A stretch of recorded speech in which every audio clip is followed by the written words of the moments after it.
Cableguys released the newest addition to Shaperbox 3, Reverb Shaper. And with it comes not only the ability to add space to any of your instruments, but you can combine that with Shaperbox 3's amazing LFO tools to create rhythm and groove, which really helps this shaper stand out from any other reverb on the market. So let's dive in and see what we can do with it. Okay, so getting started here, I've got a few samples that we can use. Alright, so for the initial test, we'll be using the Simulation Beats Fantasy Pack, which you can find in the description down below, and see what we can do with it.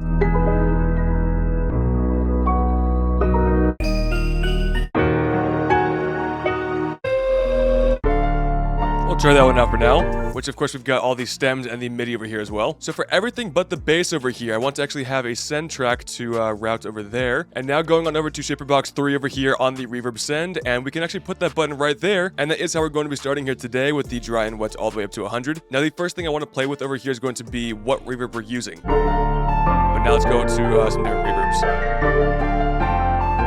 And more cleaner. We got some texture ones over here like Body Hall. Quite a bit bigger, but definitely my style. A bit smaller. And you can actually see the reverb going through in the initial signal right there as well. It's pretty cool. Let's try going to something more textured over here as well with Colossal Comb. Oh, that's very nice. It's very tasteful.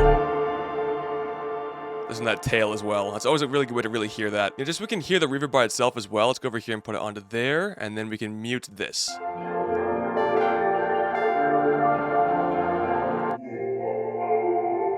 That's very trippy. I can see why they put this inside of the weird sounds category. You can really hear like all the different changes and different kinds of reverbs you can go through over here. It's just crazy.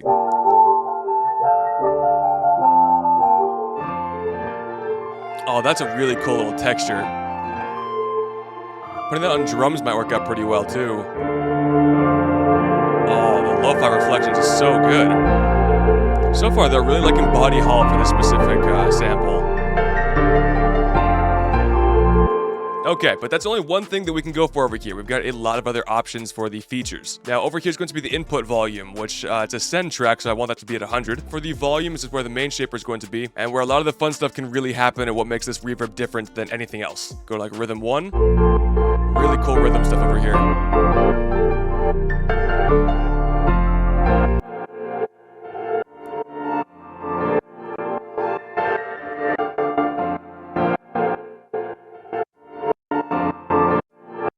So this is definitely a way to not just add texture, obviously, but almost sounds a different like counter melody with the reverb, which is pretty cool. And now for the pre-delay, I want to increase that a little bit. Not too much though. I think anything past 10 is really not necessary.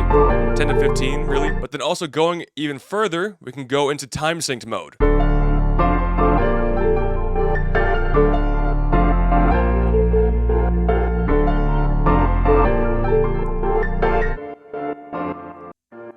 That'll come in handy a lot for more like drums and stuff like that. Now here's where things can really get crazy to get those really intense effects, but also can also go a bit overboard as well. Size.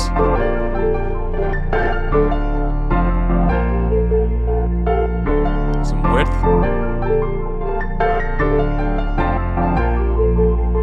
So the LFO that Shaperbox and Cableguys are so well known for pairs really well with the Reverb Shaper to help get some really creative grooves going on over here and add some more texture, which I do want to say is my least preferred way of using this plugin. It's absolutely God's place and everyone can really like have a lot of fun with it. I just think for my personal taste, I want to get rid of a lot of these points, go back down to a normal basic one, and I think that swells are really, really great with this shaper.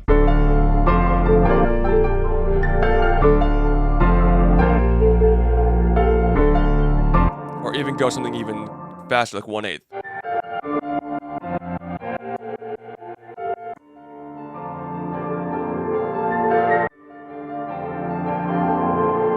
Alright, so for clear trails over here, when you've got a very dragged out reverb like how I've got right now, whenever you go through this line again, it'll come back, okay? So if I don't have on clear trails, let's listen to the tail. It's gone, and then it starts to swell back up as you can see in this little part over here. Why am I pointing with my finger? You guys can't see what I'm pointing at. But if I take off clear trails, it just stops. Just so you don't have reverb cutting into other parts of the mix with other instruments. Now let's play with the size and width again, but with more of a swell. 200%, even for me, sounds pretty good. But that can be messed up with the width. because now I feel like it's a little bit too much. And I can pull this back on down to like 150, and now it fits a little bit better with the width. All right, we've been listening to this melody quite a bit recently. Let's go on to a different one. And this is only just the beginning, okay? Because now that we've got a reverb send track, we can add on more shapers all inside of the same plugin, Shaperbox 3, to really change the isolated reverb sound. So first of all, I want to try some panning over here, and then do something like that. Maybe turn down the mix a bit. In fact, just for dramatic effects you guys can hear, let's turn up all the way. You can definitely hear that panning left to right. I don't like 1 bar, it's too fast for me. Let's go down to 2. Really cool stuff, but for me, a little bit too intense. Let's go on down to like 50. Filter shaper might be pretty cool over here.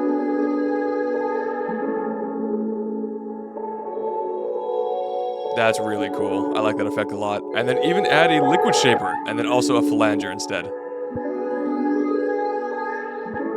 Very unique effect. And then also a crush over here on a very low mix. And then if you really want to distort the reverb, if you wanted to.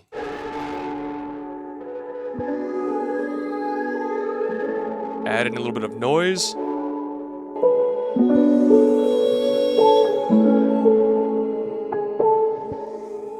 And now our reverb has a lot more texture and a lot more movement combined with all the other shapers in here. But I'm not really feeling the drive over here, and the noise is not necessary. Oh, would half timing do anything?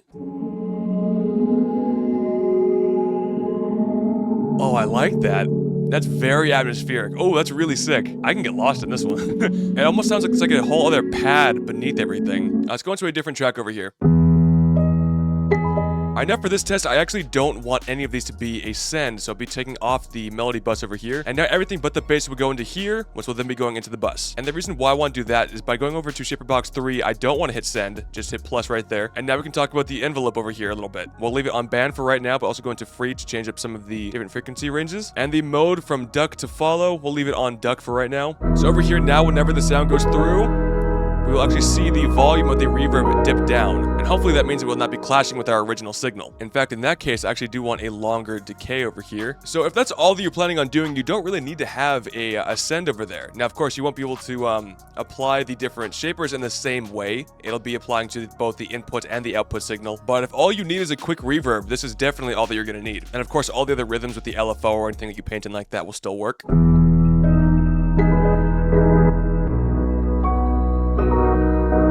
And now let's try putting it on some drums, huh? Putting the reverb directly on the loop right there, not a send track. Now when putting reverb on drums, it's very important to pay attention to the pre-delay and the envelope over here, as well as also possibly the LFO. So for the pre-delay, let's go over to some time sync things, maybe like 1/8.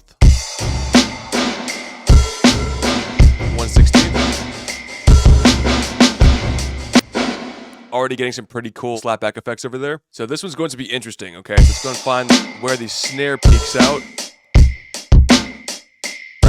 Now with the envelope, we've got an extreme slapback effect.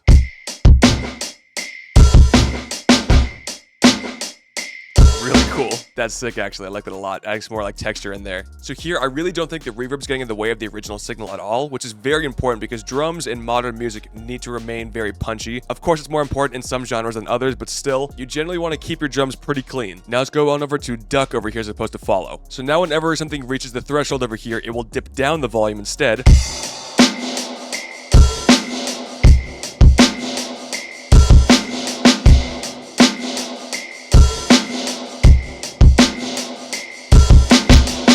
And the more that you go down, the more dramatic effect it'll be.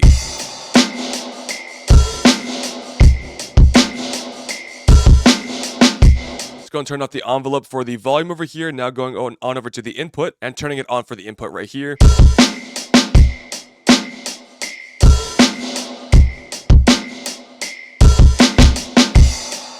It's changing how much of the actual input signal is going to be taken into effect as opposed to changing up how it goes after the fact with the volume over here. Let's turn off all the envelope over here, going back on over to volume, and then putting our own pattern in here. Something like that one. We can make it a little bit more customized. And then build out some different shapes over here. They don't need to be the same for each one. I've always liked that effect of the reverb being cut off pretty quickly, so I do like these more bulbous, thick shapes over here. Like it a lot.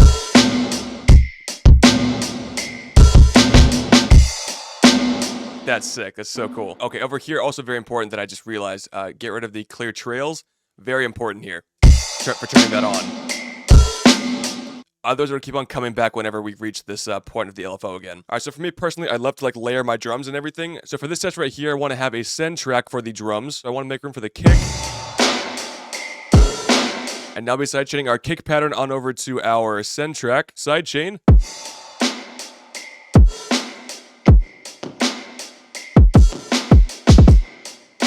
Okay, and then over here this morning before starting this video, I actually made this track using the reverb, still using the Simulation Fantasy Pack over here, the Uzi dub. Here's what it sounds like without the send track. And with it.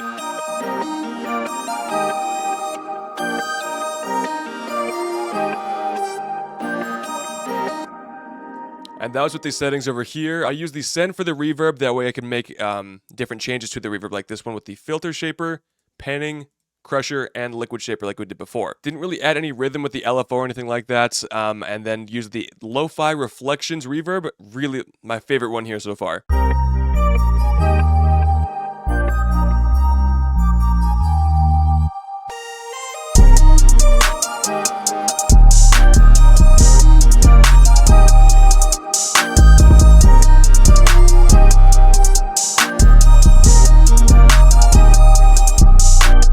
Just a fun little demo track there for you guys. Alright, so for some final thoughts on the Reverb Shaper here. I think it's great. I think not only is it a very powerful algorithm for the actual reverb, which adds tons of depth and texture, but also the LFO tools there make this a one-of-a-kind reverb. It just opens the door for so many different ways to use reverb that I normally would never really have thought of. Which, yes, you can definitely use this one in a very simple sense of just putting it on any of your sounds, and you'll still have a very high-quality reverb there, but I think the real power here is unlocked by using it as a send track. That way you can add on some of the other shapers going on there, like the liquid shaper that was really cool, the halftime effect. I also just had this amazing epiphany as I'm recording this part right here, that could you actually do reverse reverb with the time shaper? That is something that I've definitely got to test out, or something for you guys to test out at home, which is a great time to mention that starting now, Cableguys is having their Black Friday deal so we can get Shaperbox 3 for under $90, which not only includes Reverb Shaper, but the amazing Time Shaper, Drive Shaper, Liquid Shaper, all the shapers. So if you'd like to go check that out, there will be a link down in my description, and honestly, it is my favorite tool ever. Shaperbox 3 just cannot be beaten. So many different ways to use it and combine different shapers to get very unique effects, which is now only better with the brand new Reverb Shaper.